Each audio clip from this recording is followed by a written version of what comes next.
My name is Dalia Habib Linson. I'm the head of college programs at the MFA, and I want to thank you for joining us for today's museum career panel. We are so delighted to be joined by four terrific colleagues from the MFA who are going to share with you a little bit about their work, how they arrived in their positions, and take your questions. And although I am sure you're not deceived by my virtual background, I am not physically at the museum right now, despite what it looks like. However, we would like to acknowledge that the Museum of Fine Arts Boston, founded in 1870, stands on the historic homelands of the Massachusetts people, a site which has long served as a place of meeting and exchange among different nations. As a museum, we acknowledge the long history of the land we occupy today, and we seek ways to make Indigenous narratives more prominent in our galleries and our programming. So before we get started today, I would like to share a few housekeeping items with you. As you'll note from this message, today's program will be recorded, and a recording will be available on the MFA's YouTube channel in a few weeks. So when the recording is taking place, you're welcome to turn off your video and mute your audio in order not to be included. And you should also know that the majority of the recording will only show each of the presenters. It's also important for you to know that a transcript and closed captions for this program are available through Rev for Zoom live captions. And the way that you enable those captions is to go to the bottom of your Zoom window where you'll see the up arrow, and you can click on closed caption and then find the show subtitle to start displaying the Rev live captions. As a practice, we are going to try to say our name when a new speaker begins to lend clarity to the transcript. And during the session, we welcome your feedback, your comments, your questions, which can be shared via the chat or the raise hand function. We want to thank our colleague, Sophia Walter, for all her amazing help on the production side of things, the technical and the promotional side. And she's also very kindly available here to help if you need. So feel free to send her a chat as well. Finally, at the end of our program, we are going to ask for your input. We're super excited to be able to offer more digital programs, and we want to hear from you about how it's going. So at the end of our session today, we're going to have a very short survey, and your responses to it will really help us in developing future programs. So I know you are here to hear from my terrific colleagues. Oh, here's the information about our housekeeping items. So without further ado, we are going to get to our first speaker for today. And here's a lineup of our wonderful panelists from different parts of the museum. And if you have a question that you do want to put into the chat while our speakers are giving their presentations, you can certainly do so. The way that we will have our session today is that we'll have all of the presentations, and then we'll have a portion at the end of the session to respond to and discuss questions and comments that you all have. But if you have a burning desire to ask a question and you don't want to forget it, feel free to include it in the chat, and we will be sure to monitor that. So without further ado, I would love to invite Kevin to share with us his thoughts. So Kevin, take it away.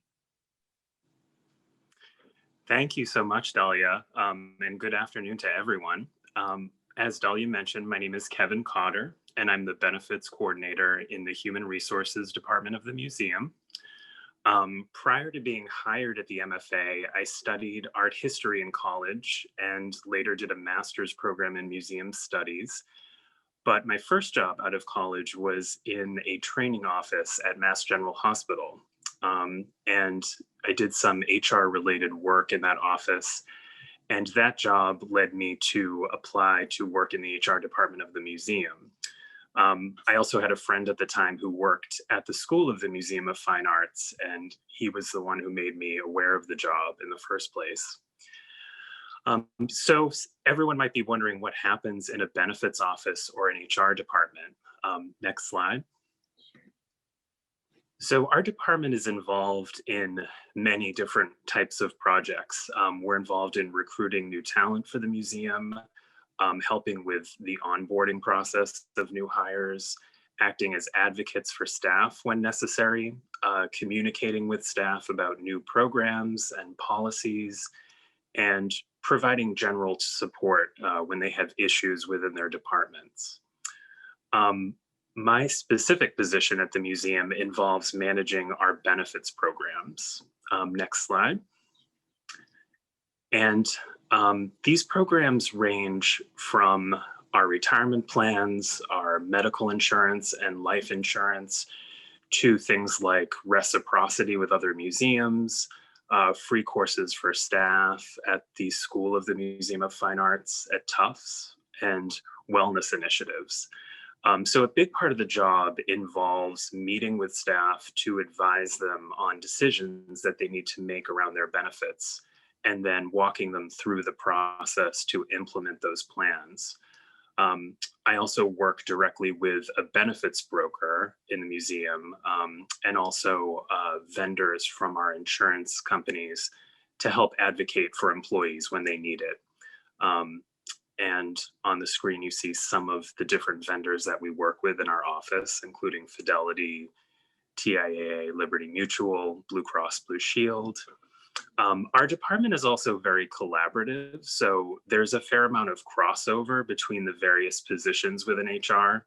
So it's not unusual to be pulled into a project with a group of recruiters on our team, or with the HRIS analyst who works with the employee database in the museum, or with the director of HR.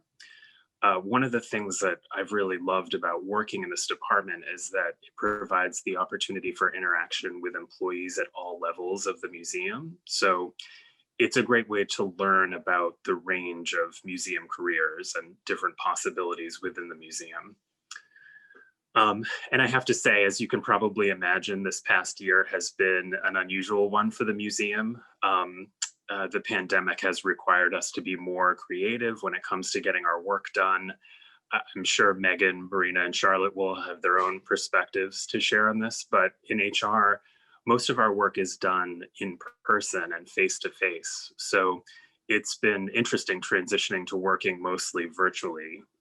For instance, instead of attending a job fair or holding an in-person interview, we have to conduct most of our recruiting and benefits orientations over Zoom. So we're making things work, but we're very much looking forward to the moment when we can all return to the physical building. Next slide. I think this is also an important time to be working in human resources at an art museum, because we've seen a lot of attention recently given to IDEA principles, IDEA standing for inclusion, diversity, equity, and access. And I'm sure that everyone on this call has been reading a lot about this recently.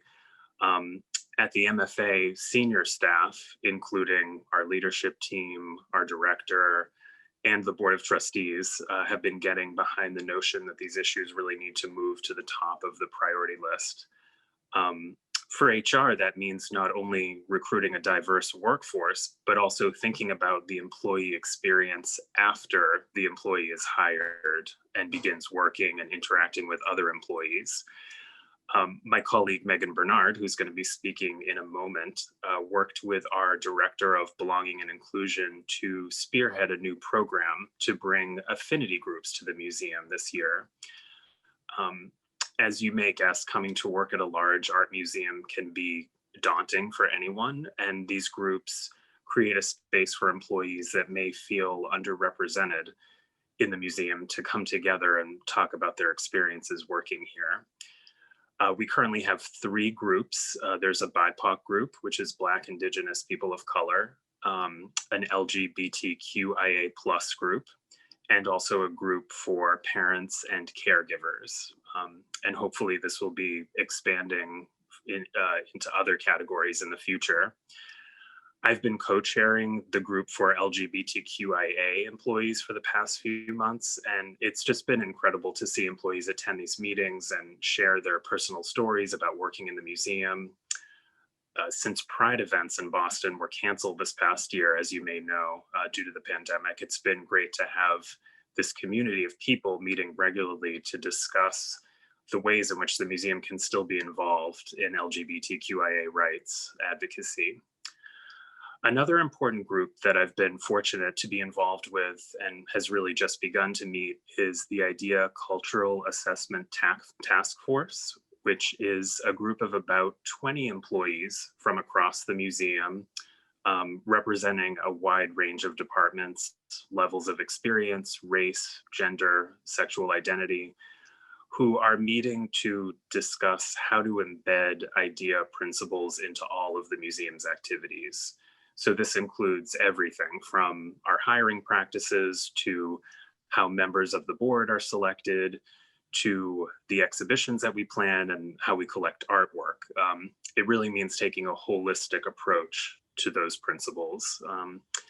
And the work of the group is still in early stages, but it's been exciting to participate in these productive discussions about how to make changes within the institution.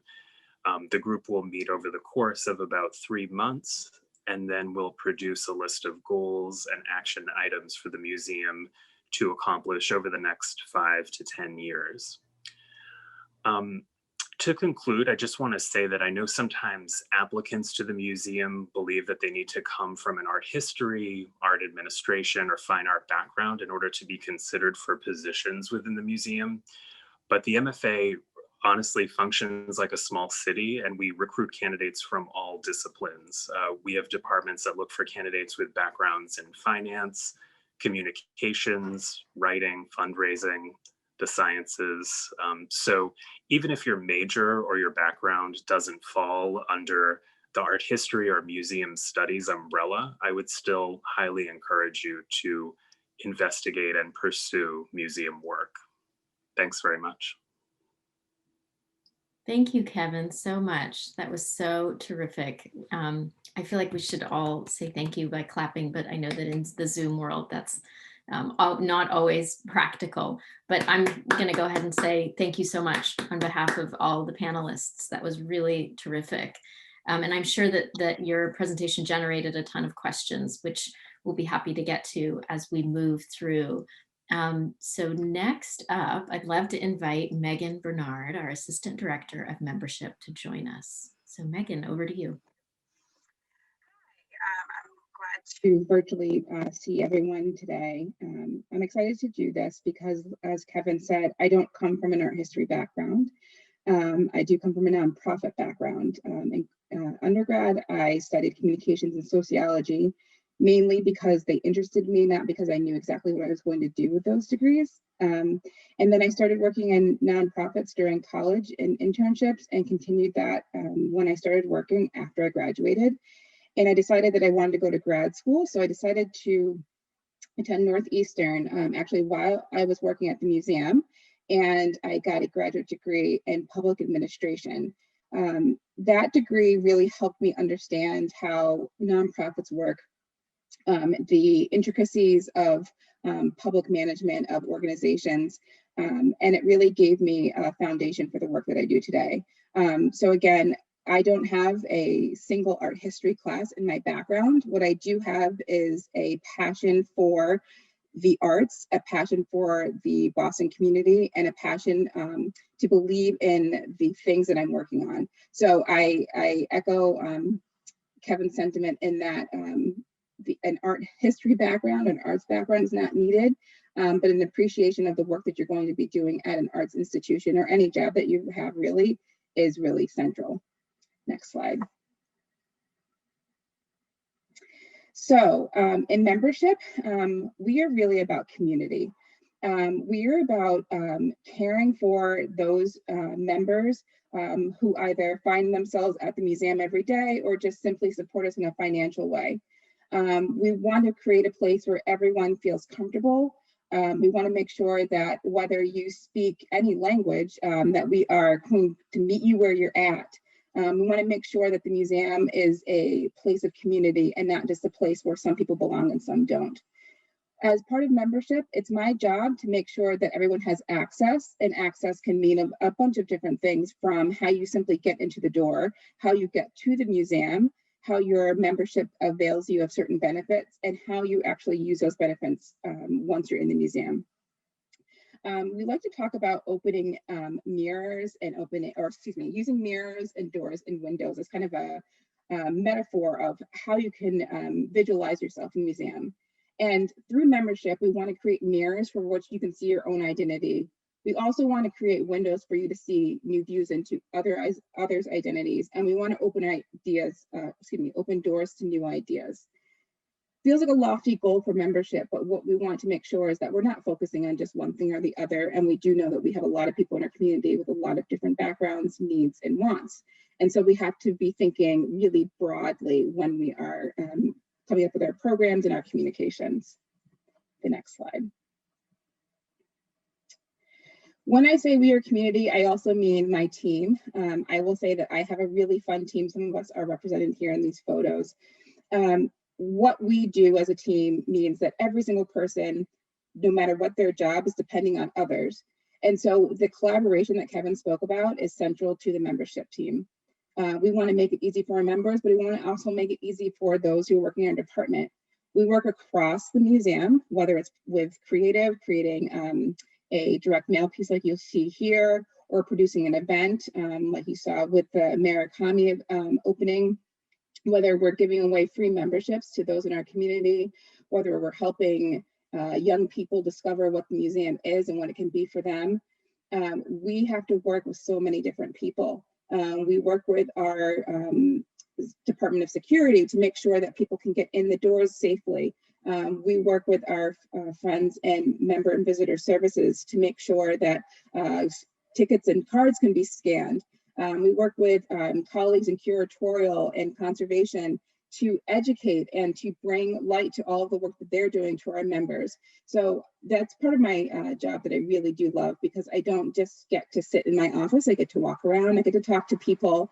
And even during this pandemic, the use of Zoom and being able to just virtually meet with people means that we're continuing to do this for our members, even during these strange times. Next slide. So in my everyday work, there's a lot of analyzing that goes on. And I would say if you are a person who enjoys numbers, membership might be a place for you. If you're a person who enjoys writing, membership might be a place for you. If you're a person who loves to make fun charts that look fun like this or complicated, membership might be a place for you. A lot of what we do in membership is making sure that we are creating spaces for people to be, but we're also analyzing the work that we're doing so that we're not just creating places of things that we hope that you'll like, we're creating places and spaces that we know that you'll like. And so a lot of that organization happens with colleagues who deal with a lot of analyzing of member numbers, looking at demographics, doing financial modeling and other types of membership modeling to plan and to understand how we can move forward and how we can have more success in the work that we do. So I would say that with membership, there's a lot of opportunities within one department. And so when you're thinking about if a membership career is right for you, think about it in a myriad of different ways. Or if you like all of those things, you can definitely exercise those well in the museum. So I like to say that the membership in the museum is about art, but it's so many other things in that. I think that is my last slide. Oh, this is not my last slide. This is my last slide. The last thing I wanted to end with is that the museum is really committed to our community and committed, as Kevin was talking about through our work through our idea lens, to support the needs of our community and to support the needs of our members. I put this slide here because I think these are things that are important, not just to us as a organization, but are important to me as a person who works at this organization. So one of the things that I really enjoy about the museum is that my personal goals and my personal feelings are aligned with that of the organization. And it really helps empower me and empower others that I work with to really get behind all of the things that publicly we say that we are.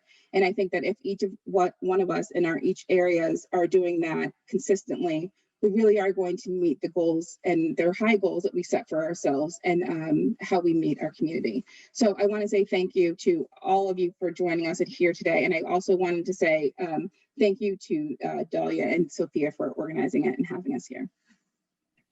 Thank you so much, Megan. That was so terrific. We're really grateful. And I hope you've all been able to get a glimpse of not only the ways in which through Kevin and Megan's presentations, the museum is such a collaborative place, but it's also a place where there is no shortage of personal and professional passion that intersect in some really exciting ways. So thanks so much, Megan. And I'm sure that we'll have a lot of questions for you as well. And we will now move on to our third speaker, who's representing our curatorial work, Marina Tokinko, who is a curatorial assistant in our Department of Contemporary Art.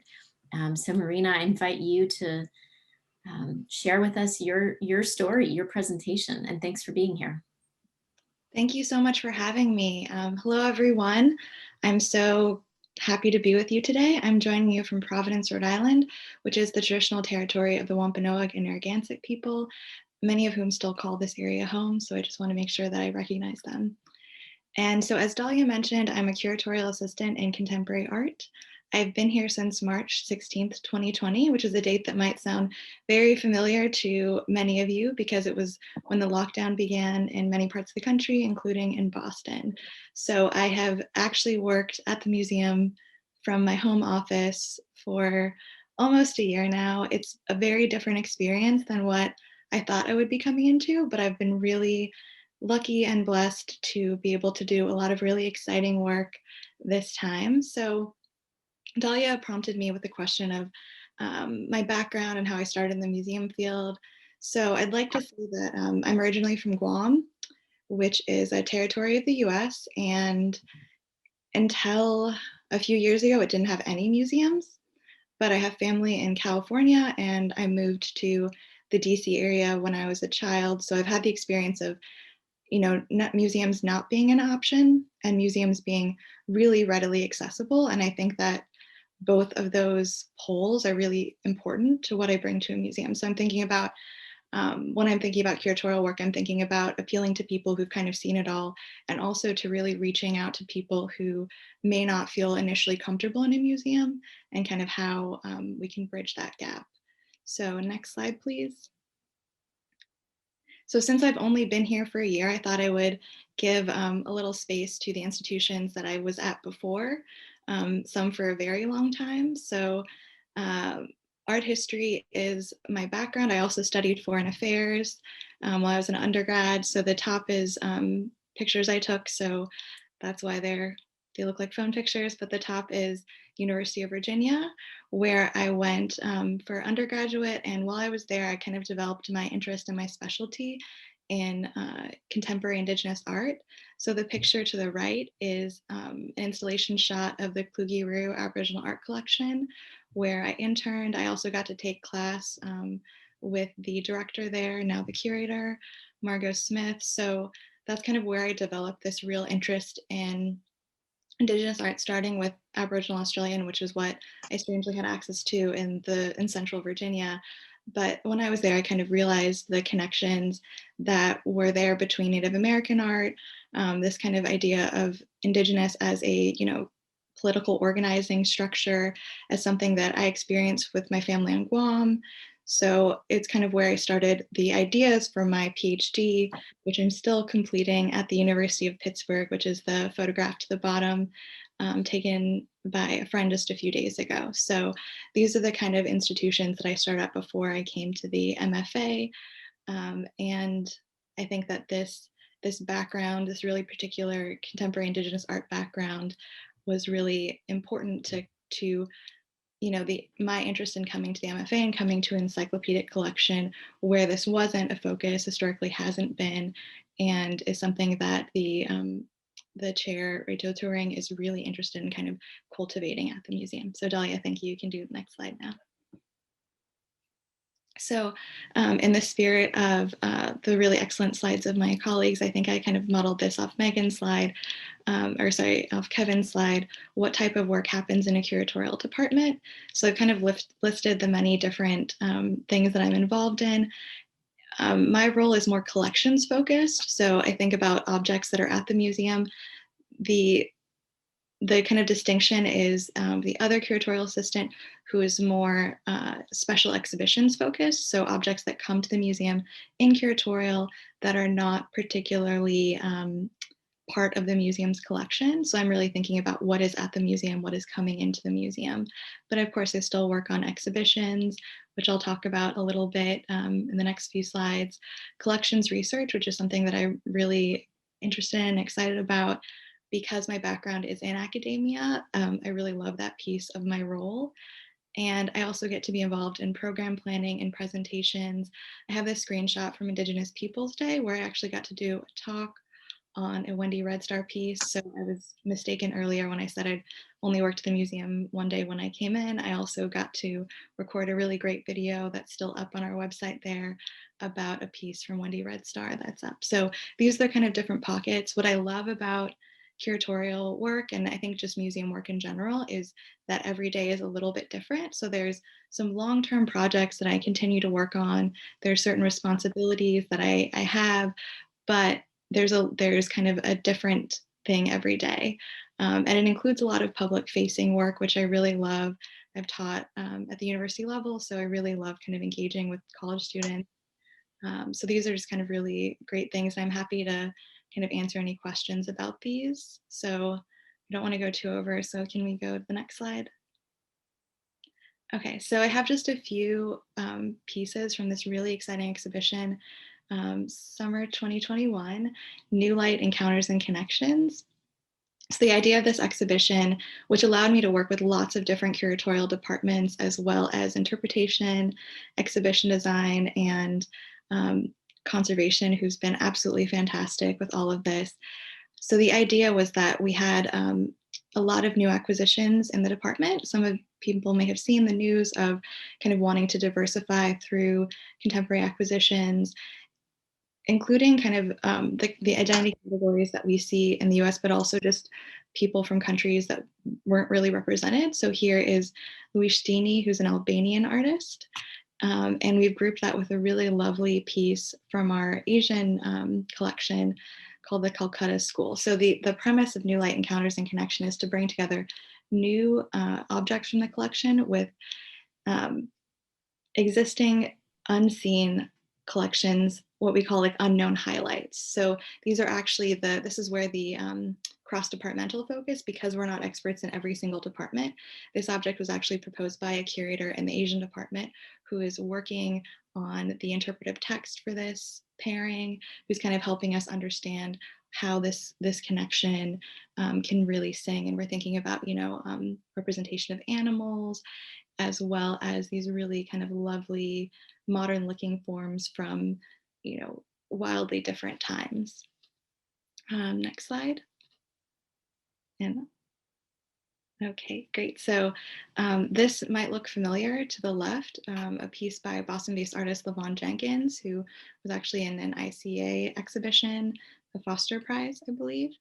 And so this is a piece that we recently acquired, paired with a piece from our Art of Europe collection, which Levon would have passed in visiting the museum as an adult and also as a young person, that has this really kind of interesting tie because of this devotional material to both of them. And they both have really interesting relationships to painting, because Levon Jenkins' work is actually built up, sculpture built up through painting.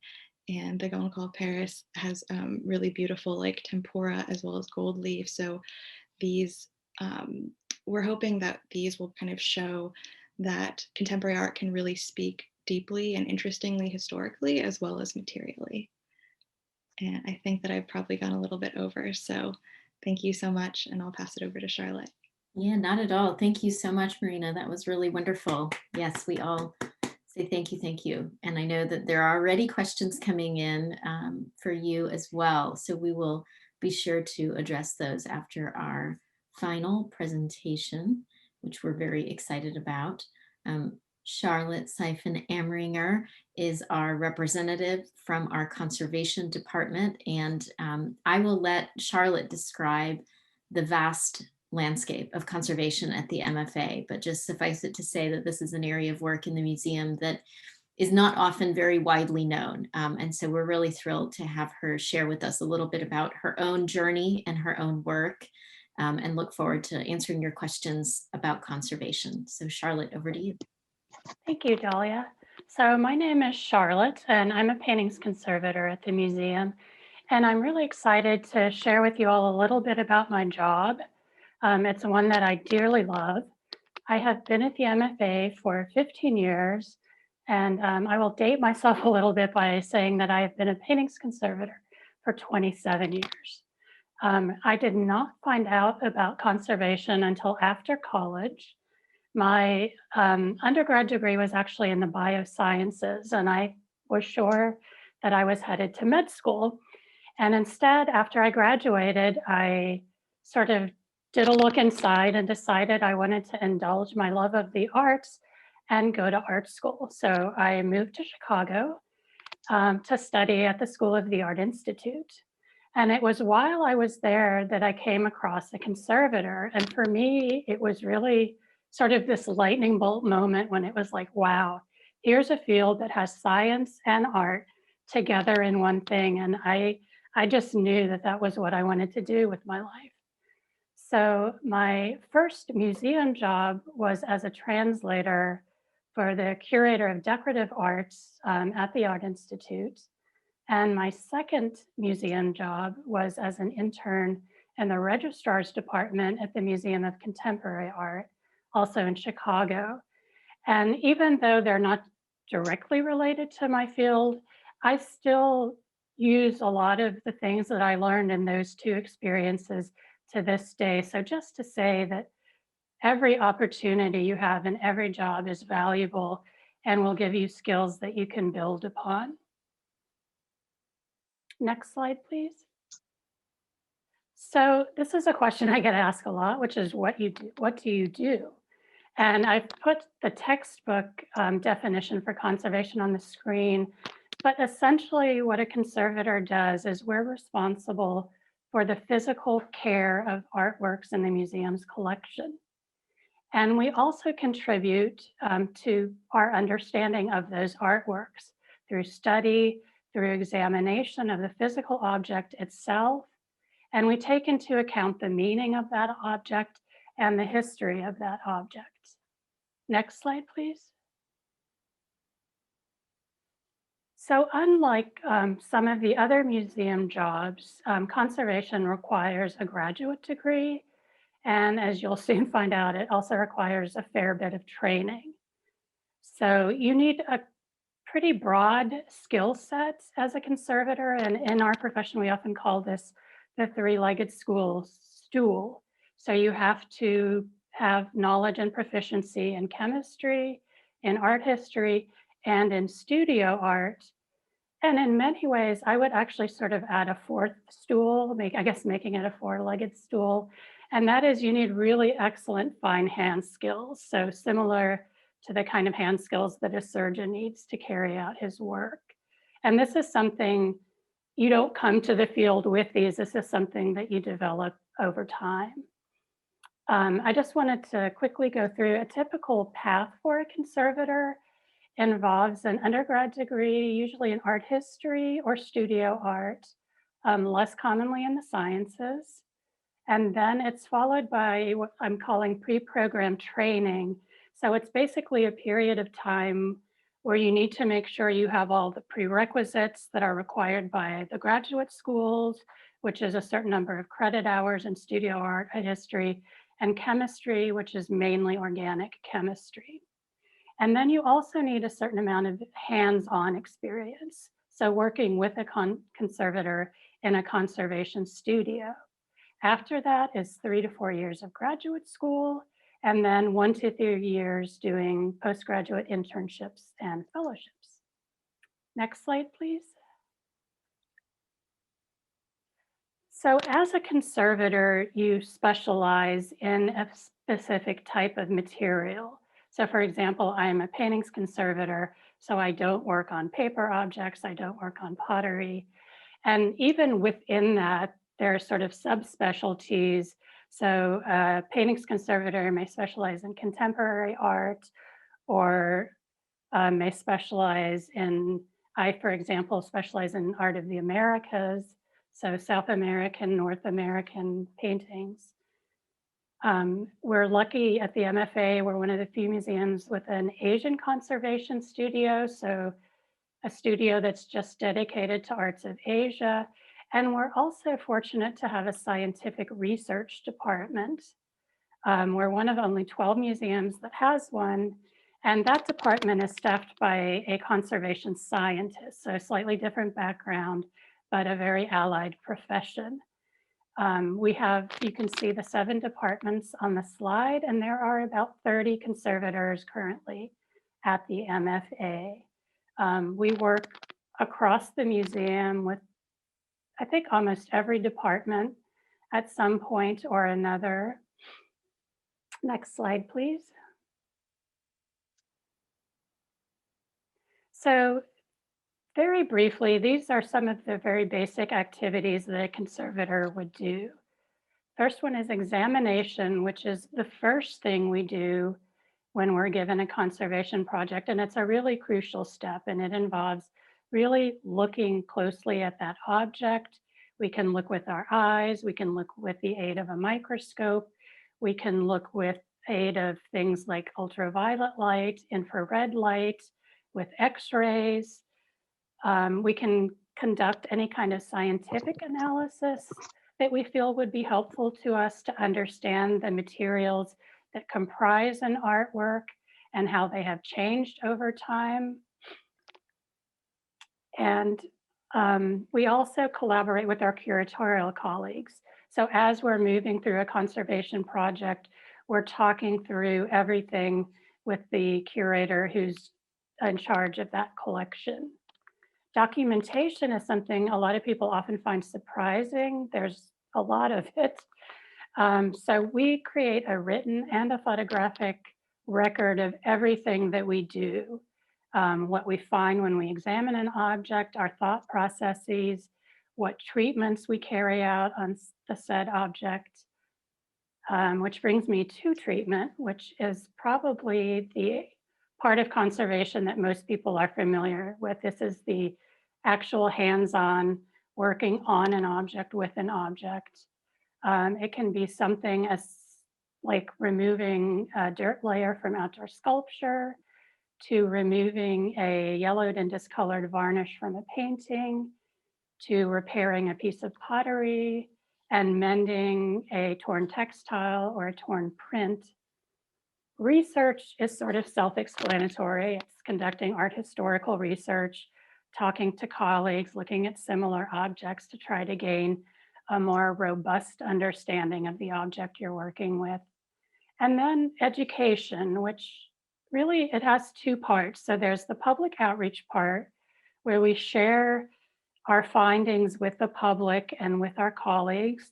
And then there's the continuing education part of it. So conservation is a continually evolving field.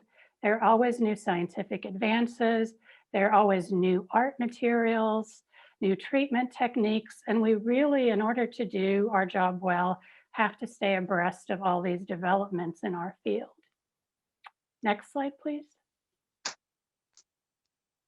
So I'm going to end with my favorite part of the job and something that I've had an interest in for a long time, and that's sharing conservation with the public.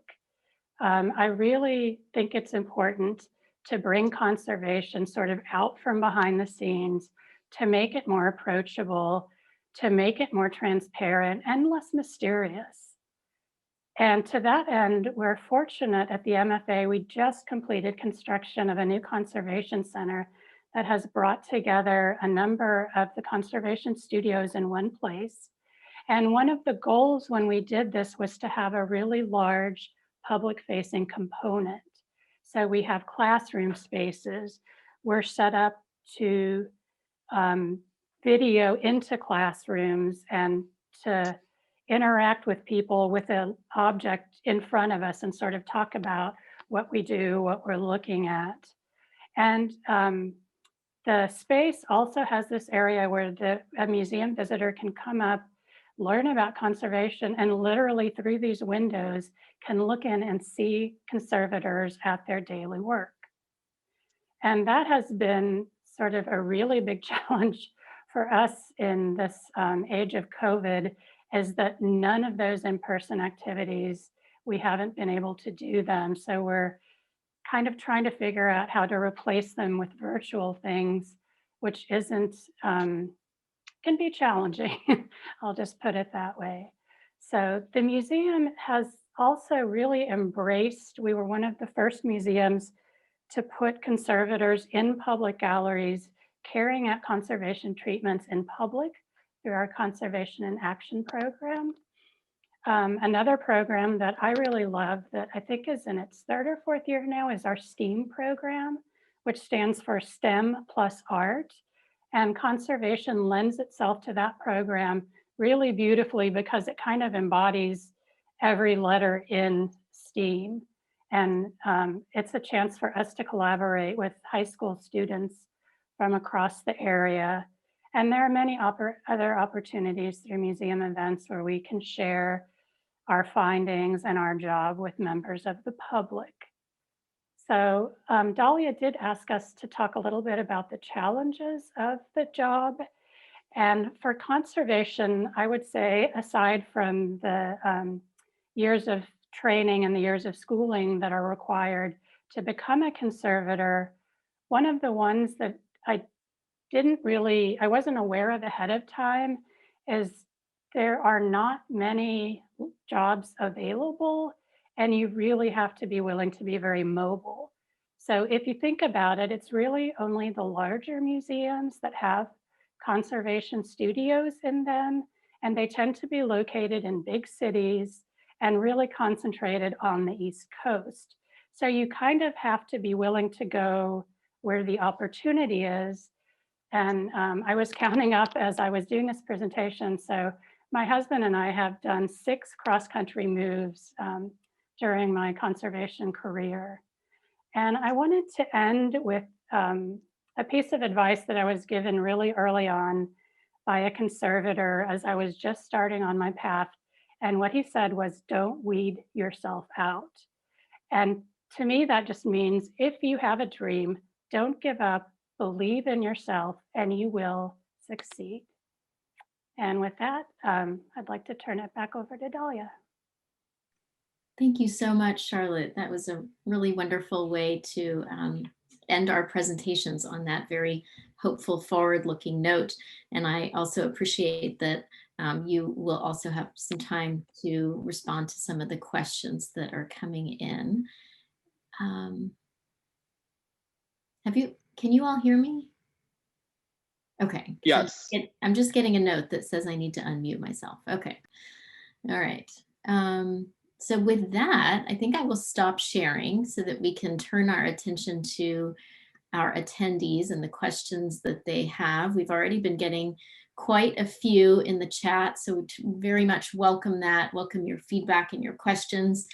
I have seen a couple of questions already about internships at the MFA, which I'm very happy to take to respond to. As many of you can probably surmise, the MFA's internship program has had to make some adjustments given the pandemic of the last year. And while we have had to scale back a majority of our internships, we are delighted that in the summer we will be hosting a limited number of internships in the museum, and the information on those postings will be available in the next couple of weeks on the MFA's website. We're very actively in the process of developing those positions, and I'm also very happy to share that all the positions that we will be posting as far as internships go will be paid.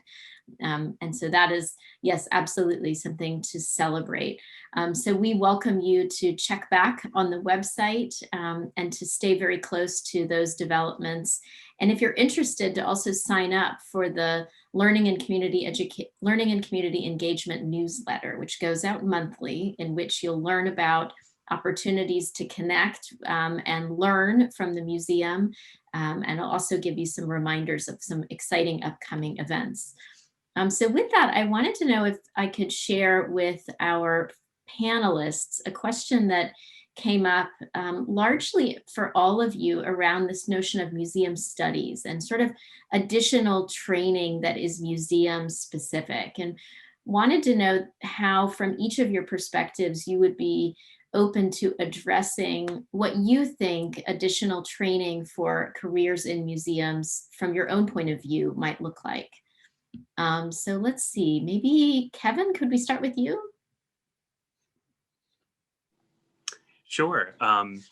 I did complete a museum studies program. I did the Harvard Extension Museum Studies program, which I enjoyed very much and would highly recommend. I think for me, it was very helpful in learning about all the practices around the Museum of Fine Arts. But then there were definitely courses that were specific to HR related practices as well. In particular, I remember there was a museum law course that was very interesting. And it gives you the opportunity to meet other colleagues who are at a similar place in their career in the same city as you, and also meet faculty at the school that may be able to offer professional guidance to you. So personally, I found it to be very helpful and I think applicable to a lot of different types of career paths. That's great. Thank you, Kevin. Yeah. And Megan, what do you think? I think if you are interested in a museum career, I would say take a look at the skills that they're looking for and how they marry up with the skills that you have. I will say personally for myself, I did not study membership in any way, shape, or form. What I did study was a lot of writing. The sociology aspect of my schooling really helped me understand that there is a lot of that goes behind people's motivations and their actions. I'll also say that through the different internships I had during college, and then as I started out, I continued to hone skills along the way. So what Charlotte was saying about kind of using every piece of your experience, I really encourage you to enjoy the times that you have when you're first starting out, because those will become the backbone of what you're learning. So I would say, for me, it was really finding places in my job that I knew that I could excel in and I could get behind. And then there's definitely pieces that I'm continuing to learn to this day. So I would say, don't pigeonhole yourself into one area, see where your skill set lies, and then try to find a museum career that might align with that. That's really helpful. Thank you, Megan.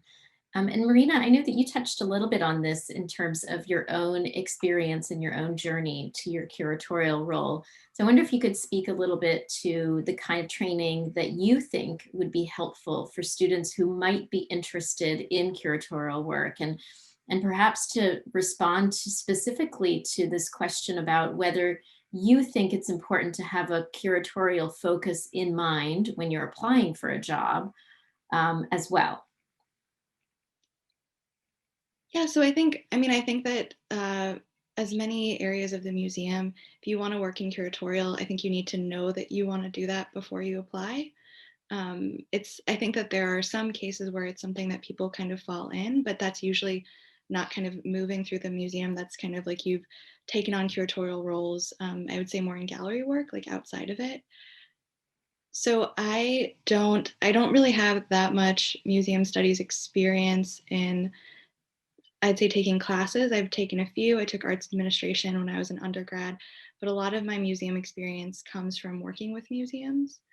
But I'd also just like to say that when I was starting out, which I think is strange to say now, but like maybe 10 years ago, looking into museum work and being interested in it, a lot of what was offered was unpaid internships, which I think are not the best for the field for many, many reasons.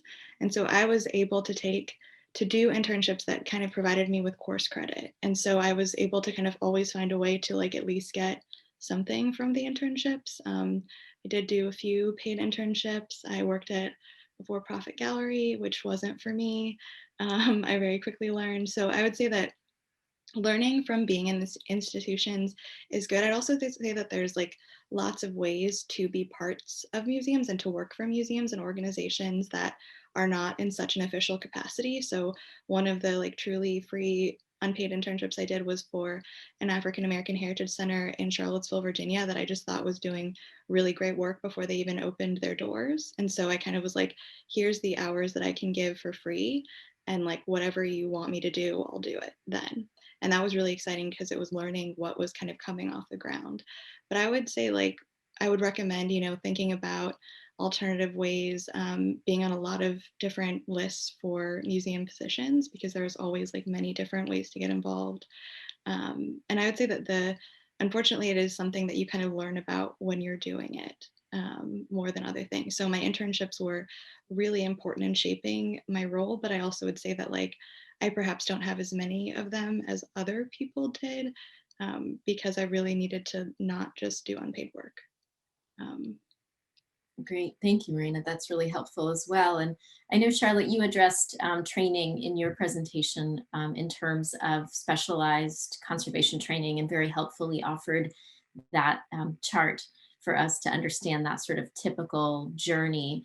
And I wonder if each of you might be able to speak to this question of requirements of advanced degrees. It's come up in a couple of the questions around whether you all believe that careers in museums, specifically in curatorial or maybe even in education, require an advanced degree, a master's or a PhD. And one thing I want to point out is that when you're looking at careers in museums, as all of our panelists have suggested, it is really important to think about the skills that you are developing, and certainly early career opportunities and internships. It's also really important to look critically at the type of institution that you're interested in working at. So I think when you're looking at the difference between the MFA, which is a large scale encyclopedic museum with collections that span the globe and time periods that employ hundreds and hundreds of individuals, versus perhaps a mid-sized museum in a different part of the country, perhaps, or a very small scale museum, or maybe a community arts center. So to sort of pay attention to the scale, the scope, and certainly the location of a museum, because that will often play a role in the type of training that a particular position within a museum might require.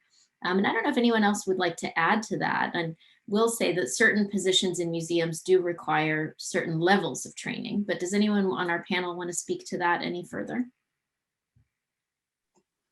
I would say that in membership and a lot of other administrative jobs at the museum, you don't need an advanced degree. I got my advanced degree because it was something I was interested in, but not because it was something required for my profession. And I would say that in a lot of the administrative positions, what's more important is your passion and your willingness to go out and to understand the work that you're doing, rather than having a degree. Because I think without the experience and then without the passion, a degree won't get you very far. So from that perspective, I would say administratively, you don't need an advanced degree. It can help, but it's not going to it won't hurt you, and you will be able to succeed and to grow in your career without it. Thank you. And just to build on what Megan is saying, I think there's also an opportunity, if you start at the museum in a more junior position, there may be opportunities to actually start a advanced degree while you're working. That's actually what I did. I was hired at the museum and then began the museum studies program a couple of years into working at the MFA. So it's not always necessary to complete all of those requirements before you actually start. You can get started in a more junior position and then slowly kind of work your way up. Thank you, Kevin. Thank you, Megan. Maybe I'll just take on the kind of PhD requirement question for curator. I don't think that you need to have a PhD. I think more curators in the field are. It's certainly like becoming more common. I would say that a master's degree in art history or a related field is often a requirement for curatorial work, just at a lot of postings that I've seen in jobs, which is really just to kind of demonstrate that you have mastery in a specific subset or field, such as for me, it's contemporary Indigenous art, that you're bringing to the institution. So it's kind of just a level of expertise that you can bring in any area, depending on the institution. Thank you, Marina. So I wonder if maybe I could ask Megan to talk a little bit about your thoughts on communications and public relations at the MFA. Can you talk a little bit about what that public-facing vehicle looks like at the MFA? Sure. I think that public relations and communications is central to the job of a museum across the board, because they are kind of the mouthpiece in the way in which a lot of messages of initiatives that are happening within the museum get out into the public. So if you're working in PR or communications, you're working with every single employee in the museum on a given day. I'm sure that your work is really varied. I think what's important with public relations and communications is that they really set the tone for the museum. While there's a lot of people who set and do all of the work, it is the communications department's job to make sure that work is communicated out into the public broadly in a way that is reflective of what the museum does and wants to be in our community. So I would say that it is an important job that really requires you to have a broad understanding of a lot of different places in the museum. And again, not something that you need to come into the field with, but something that you definitely learn on the job. I think that type of position really lends itself to somebody who is outspoken, who is really good at writing and kind of understanding some complicated things that they can not whittle down, but can also put into like a condensed format, because a lot of our communication pieces don't allow us to be as verbose as we'd like to be. So communications and public relations is one of those administrative positions where you really get the benefit of getting to know a lot of the colleagues around the museum. Thank you, Megan. Another question that's come up in a couple of places acknowledges the challenging times in which we find ourselves in this persistent period of many institutions facing significant challenges and work opportunities being more limited. So what advice would you give to students who might be in the middle of a program or considering museum work in terms of the types of positions that they might seek out that might be useful for a museum career in the future?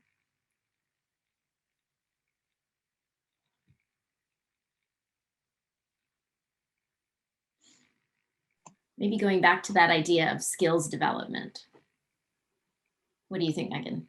I think there's a lot of work, again, in the public relations communications sphere. I think there's a lot of digital content that's being developed now that is much more than we had in the past. And I think that kind of skill set in terms of like a creative background and being able to, facilitate things just like this, like Sophia has, really is needed. And I think that would be across the board, whether it's a large institution or a small institution. I think the size of the institution can determine how much need there is, but I think that there's opportunity there for someone who has a skill set in translating things that are tangible and in person to the digital field.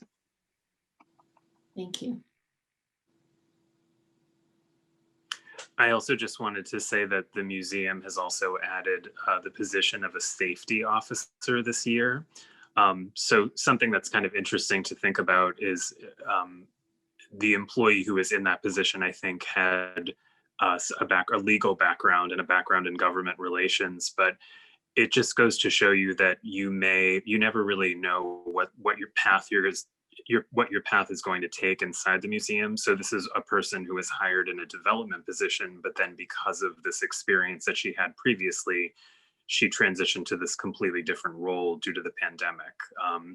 So I think just again, adding to what Megan said, I think that's sort of the nature of things inside the museum right now. I think a lot of roles are shifting based on what's happening in the world.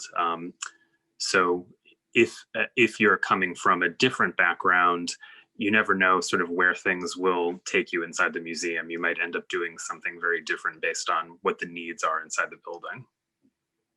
Well, thank you. And Charlotte, there's a few questions about conservation. One asks, what advice do you have for a graduate student interested in pursuing a career in both conservation and curatorial work? Ooh, that's a good question, a little bit of a tough one. I honestly don't know that I've ever come across anyone that has sort of managed to bridge those two fields. I don't know if Marina has other comments on that. Would you maybe want to speak to the way in which conservators and curators work together, sort of like that intersection of those roles in your day-to-day work? Right. So as we proceed with any conservation project, we are pretty much in constant dialogue with our curators. And there's not a decision that we make that they're not involved in. So it's, I need to have some understanding of what a curator does, and a curator definitely needs to have some understanding of what conservators do. So in that way, they do intersect a lot. So I've only worked with one person who kind of bridged those two roles, and it was at a very small institution. So I think that having like registration experience was really useful. And then this person had some experience, had a lot of experience working with objects. It's actually the person who taught me how to do art handling, which now that I'm at the MFA, I probably will never actually handle any of the art. But I think that it's kind of rare. What I would say is that there's a growing need and a real importance to take on learning more, if you are interested in curatorial, learning more materially about objects. I'm not among them, but a lot of art historians have some kind of like art making background that I think really helps in understanding the way things are made and can really benefit in conservations. I have a really small amount of like a 2-week training in technical studies of art history, but like it was so incredibly helpful when thinking about in the curatorial work that I do. So I think that it's kind of a lot of conservators have art history training, but I think that the onus is really on curators and other art historians to really understand more what goes into conservation work. And that piece, which is so crucial, none of the exhibitions happen without conservation. And that I think is something that's really important to kind of keep in mind, that there's such a crucial role in thinking to put works together. And I saw a question about how do you decide what works go into an exhibition, and it's not like a pretty answer, but sometimes material qualities and the condition of a work can really prevent it from being on display, and that can really limit or not really limit, but that is something that you have to consider when you're putting together a checklist for an exhibition. So I would say that it's something really important for art historians, for curators to know about. Thank you, Marina. And I wonder if each of you could speak to this question about how the pandemic has impacted your work. And I know that this question came in specifically for curatorial and conservation projects. So maybe we could start there, perhaps with Charlotte and then Marina and then Megan and Kevin. You've spoken a tiny bit to this as well in your presentations, but if we could just give a little context to that, I think it might be really helpful. So I feel like as a conservator, we were especially challenged because our job is sort of a hands-on job with an object. And much as I would like to, I am not allowed to bring any of the artworks from the museum to my house. So when the museum was completely shut down, we did go in a little bit just to check on the condition of things in the museum. But basically, it was sort of a time to catch up on what I would call my less favorite aspects of the job. So getting reports written, getting my documentation in order. I started writing some web content, which was really interesting, but we were fortunate to be one of the first departments to actually be back at the museum full time, because we need to be there with our objects to do our work. So it was pretty tough sort of spring and summer until we came back physically to the museum for us. Thank you. And Marina, how about you? I mean, you've told us you haven't actually started in the museum physically at all. You started on Zoom at the MFA. Can you share with us a little bit about how that's impacted your work? Yeah, I mean, I think that it's just, I think that I also just, there's a lot of college students on the call, and I think I really sympathize with having all of your work being from home, school from home. You know, it's really, really difficult. I would say that the thing that's changed, and what I miss, and I also like taught somewhere else during the pandemic, is that there's a kind of lack of those like just off the cuff conversations, which is often how you learn a lot of things about an institution or meet different colleagues. You're never going to kind of just like bump into someone on a Zoom, which would probably make Zoom a much more terrible place if people could just randomly join whatever department meetings you were having. I would say that it's been really challenging, but I think it's also been the museum really set me up to kind of work from home from the start. So I had access to all the museum files pretty soon, to like, you know, working from the desktop. I think that what I really missed and what I really love about the work that I do is getting to be in the museum, working with objects, seeing the spaces. It's been a really, really difficult challenge working on this exhibition in galleries that I'm not super familiar with. So that's been kind of like a big issue, is just how do I fully understand what I'm doing when I like can't actually be in the space. And I think that's a continuing challenge. There's a lot of ways to combat it. I'll say that the exhibition design colleagues and all the colleagues who are in the museum are really, really helpful for this, and kind of, you know, taking pictures of whatever we need to see, and conservation colleagues checking in and telling us about objects, and just having a lot of exchanges between.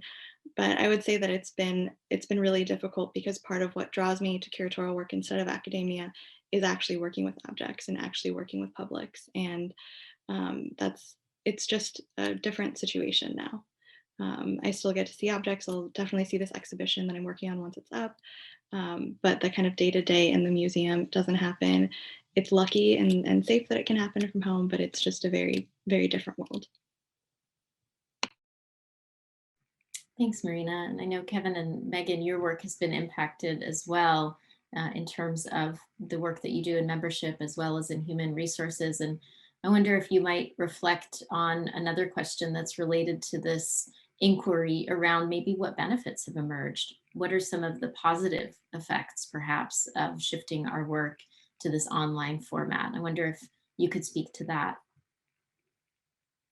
Megan, would you want to go first? Sure. Thank you.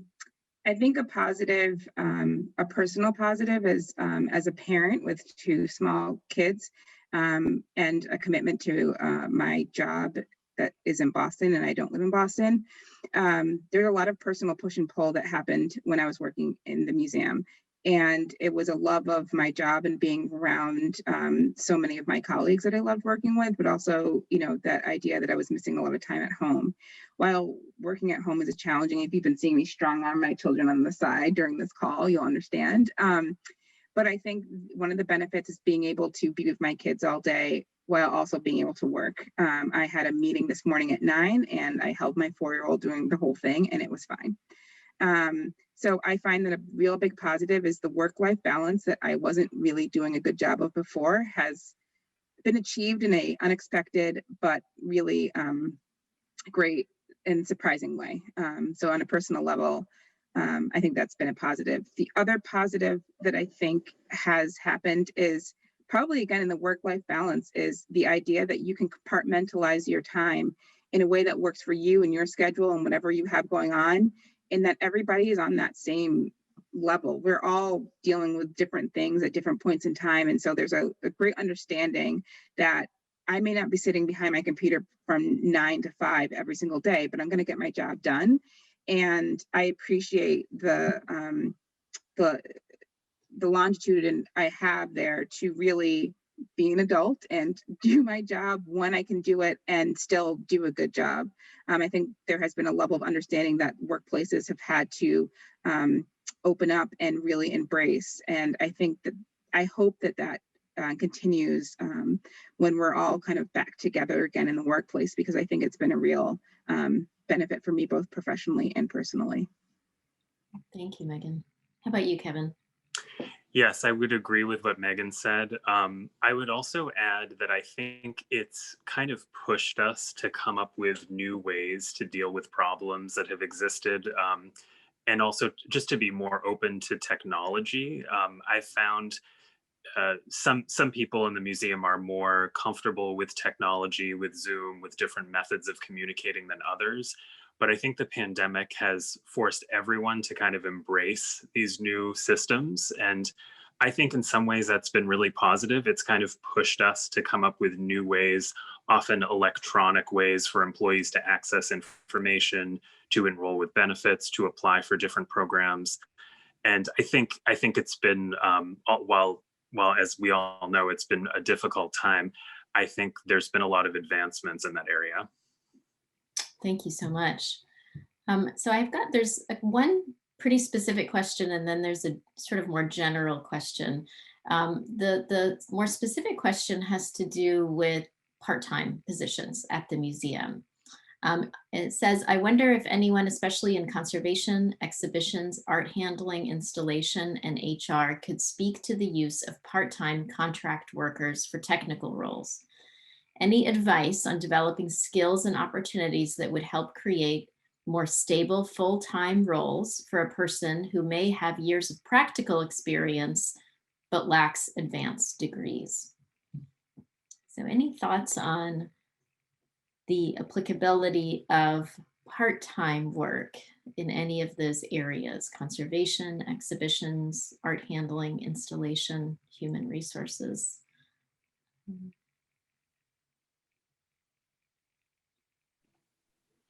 I can say something about that.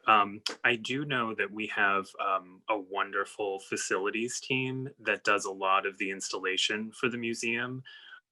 It's a great group of people, and I think there are people who join the museum in one of those roles and get a lot of experience working with the art and handling the art, and then eventually transition onto different types of careers, sometimes related to museum work, sometimes in different fields. But I think that's one department where you can enter the museum without an advanced degree, get a lot of experience with art, with the artwork and art handling, and then use that in a future position. That's really helpful. I think that there's so much that happens behind the scenes, so to speak, in terms of the exhibitions and the gallery displays and even simply the movement of objects throughout the museum that is often less present than the final work that we do, I think, in the museum, in which we can get a really great glimpse into the practices within museums and the very collaborative nature of the work. I wonder if perhaps you all could speak to the question about advice you would give to someone who might be graduating from an undergraduate program, who might be thinking about graduate school. Any suggestions on positions they might look for to gain experience in the field before going to graduate school, before perhaps making that longer term commitment to an advanced degree? I wonder if maybe Marina, would you like to start us off with that? And then perhaps Charlotte, Megan, and Kevin? Sure, thanks, Dahlia. So I took a few years off between undergrad and grad school, and I think it was really important in kind of focusing me in terms of the exact PhD that I wanted to apply for. I think it's really important I applied for master's and PhDs at the same time. And I think that the reason I went with a PhD program is because I had a project I really wanted to do, or the kind of broad strokes of one, which I think I highly recommend getting a PhD, not for the sake of getting a PhD, but for like a pursuit that you really want to endeavor to learn more about. And so I would say that after I graduated from undergrad in 2011, which was not a great time to look for jobs in the arts. I think now is a slightly worse time. So again, I sympathize.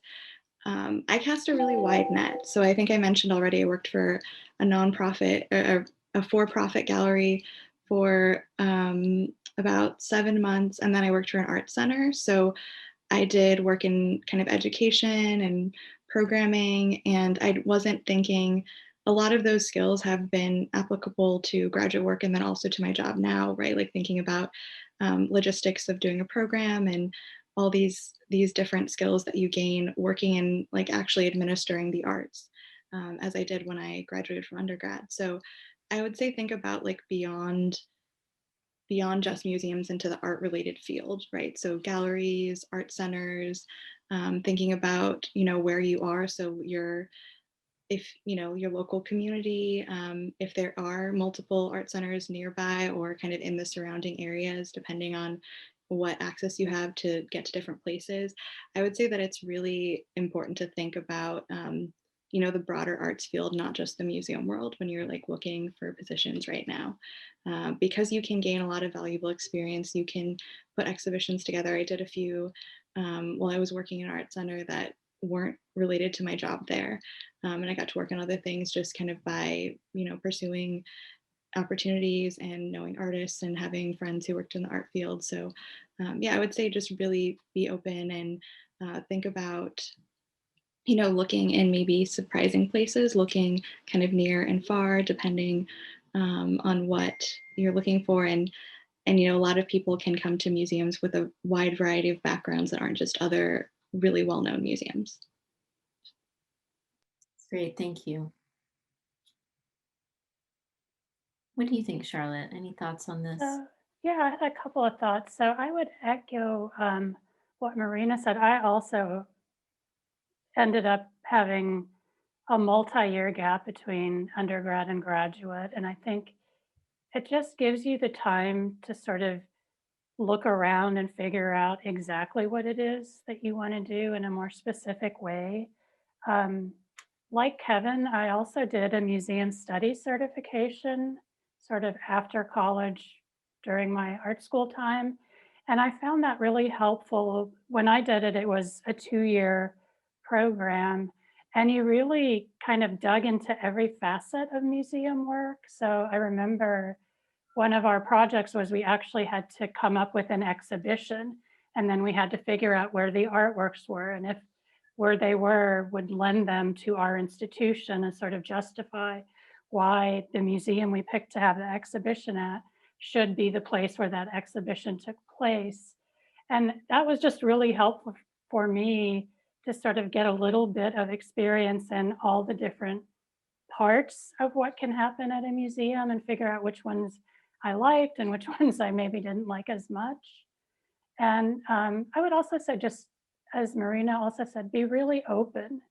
I think oftentimes when you're starting out, you can get better and more experience if you look at smaller institutions instead of the big ones. You're much more likely to sort of get,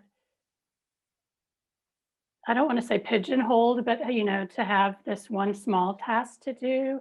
Whereas in a place like a college art museum or a smaller institution, you can kind of spread your wings a bit more. Yeah, that's really helpful. Thank you. I know I also took time off between undergraduate and graduate, and I also took time off between my graduate degrees. So that is also an opportunity to perhaps after a master's degree, get out into the workforce and explore different areas, and then perhaps decide to come back and focus on another degree or an advanced degree beyond the master's. What do you guys think, Megan and Kevin, from your points of view on this question of, perhaps before someone makes that commitment to graduate school, thoughts that you might have on positions that they might take to gain that kind of valuable on the ground experience in museums or cultural organizations?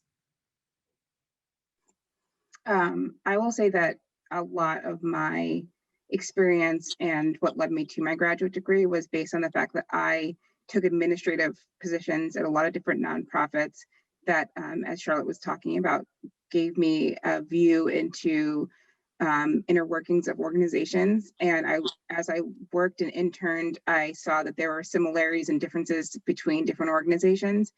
And I would say that when I am looking at hiring people, I don't necessarily look at kind of their background in terms of their education. I more look at their experiences, because I find that your education was done in a place and time that you may not be in right now. And so I think that the skill sets that you're building are really important. So I would say, for those of you who are building your resume, I would say I don't always look at people's experience and then their skill set. I look at their skill sets and their experience, and where it happened is a little less important, because I think when you think about how you can apply something you've done across various places, it doesn't necessarily have to mean that it happened at a museum. So for instance, I worked at Rich Food Products, which is a great frozen food company in Buffalo, New York. And I learned a lot about how to communicate with the public there. I learned a lot about press releases and public relations and communications. That has nothing to do with my museum work, but it was a great backbone. And so those types of experiences really can shape your career. I will also say, in terms of graduate school, my mom gave me some really good advice, because I too took a break after school, and she said, look at what you want to do and the people who are doing it, and then what degree do they have. And the interesting thing that I found is a lot of people didn't have a degree, a graduate degree, and I found that I went to graduate school more for my own personal want to learn than it was because I needed it for my job. So I think it's a real personal journey that you need to take in terms of a graduate degree, whether you want it because you are just interested or you want it because you need it to advance your career. So I think that you can find arguments on either side of the coin in administrative portions and jobs at the museum. Yeah, thank you. And I would also just add, it's a good idea, if you can, to find, as Megan was saying, to find people who are doing the work that you're interested in doing, even if it means looking on museum websites or finding them on LinkedIn or Instagram or wherever it is. You should reach out to those specific people, send them a message on Instagram, or send them an email and say, I'd love to just chat informally with you about what you do. Because right now we're in the middle of a pandemic and everyone is working remotely anyways, there's more ability for people to just jump onto a 15 or 30-minute Zoom meeting with you. I would talk to individuals who are doing that work and try to build sort of casual relationships with them if you can, because those are people that can really give you the direct advice that you need. And eventually they may be able to help get you that first meeting or make that first introduction. So I think that's one of the best things that you can do while you're still an undergraduate. Super helpful, thank you. And Charlotte, there's a couple questions around conservation and archival work that I wonder if you could address. One has to do with the records that you uncover and the research that you do. Question around sort of how does that get stored? I wonder if you could speak to that, and also to talk to the question about how curators and conservators work with archivists. It's sort of two interrelated questions that I wonder if you could address. So our records are kept, we have a lot of old-fashioned paper files.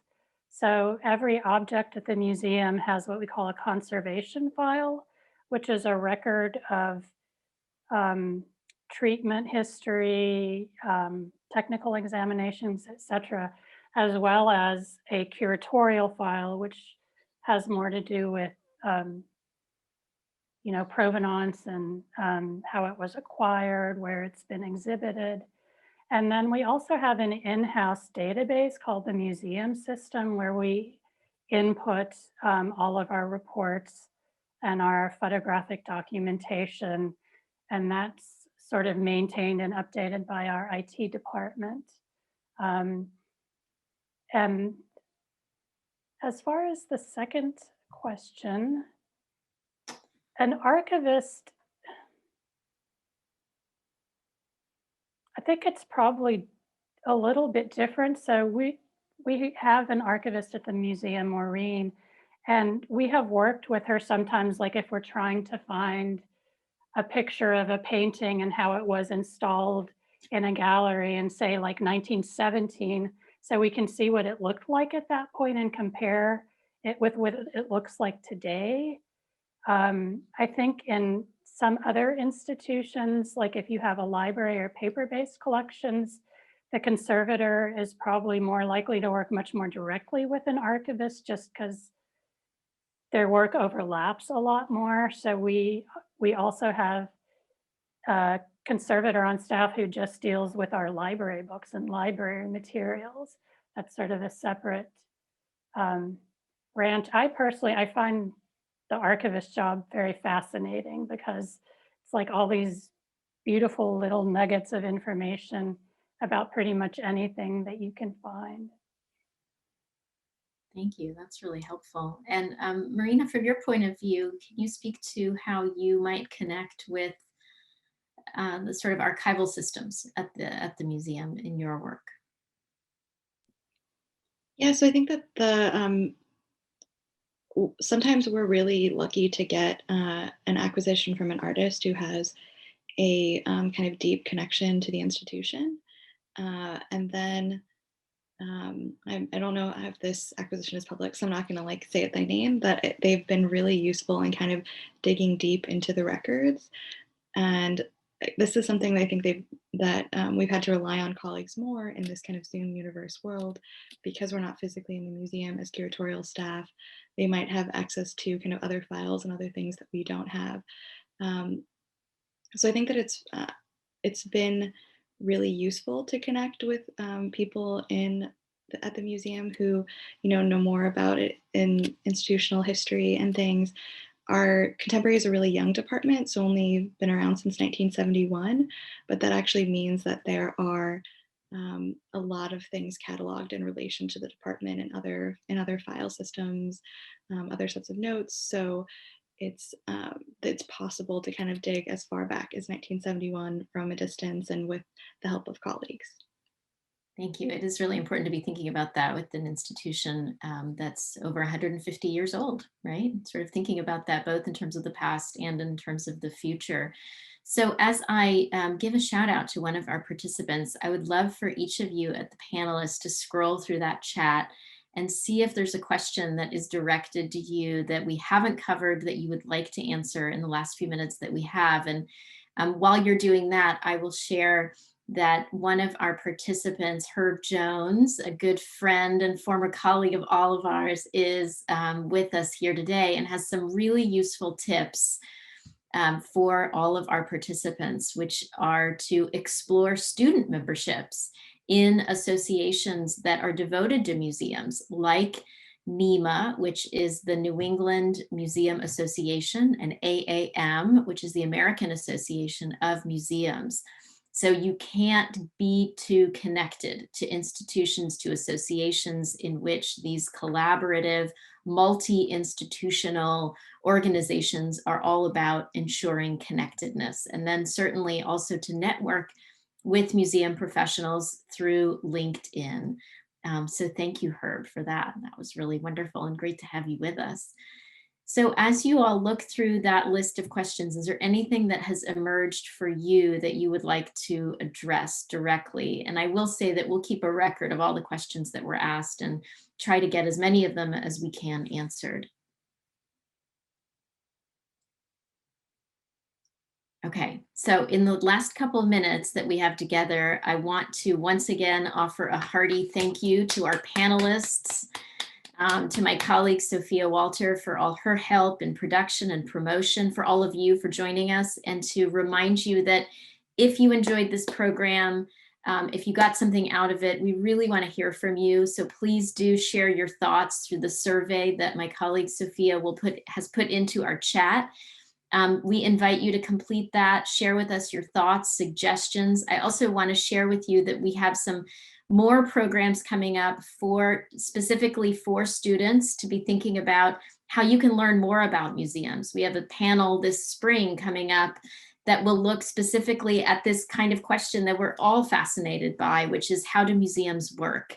We're going to be looking at this through the lenses of how do objects enter collections? How do exhibitions come together? And how do museums create and sometimes shift narratives about their collections? So we invite you to register for those. They're coming up at the end of February, early March, and also in the middle of April. Those are evening events. And then we also have an event coming up next week, every day, that's called Mfa Voices, where our colleague Rosa Rodriguez-Williams will be exploring individual conversations with MFA staff members. So we invite you to register for that as well. Stay tuned for all the events that we're doing with our college audiences. And if you have suggestions, comments, feel free to share them with us. To respond to one question, yes, this has been recorded and will be available on the MFA's YouTube channel.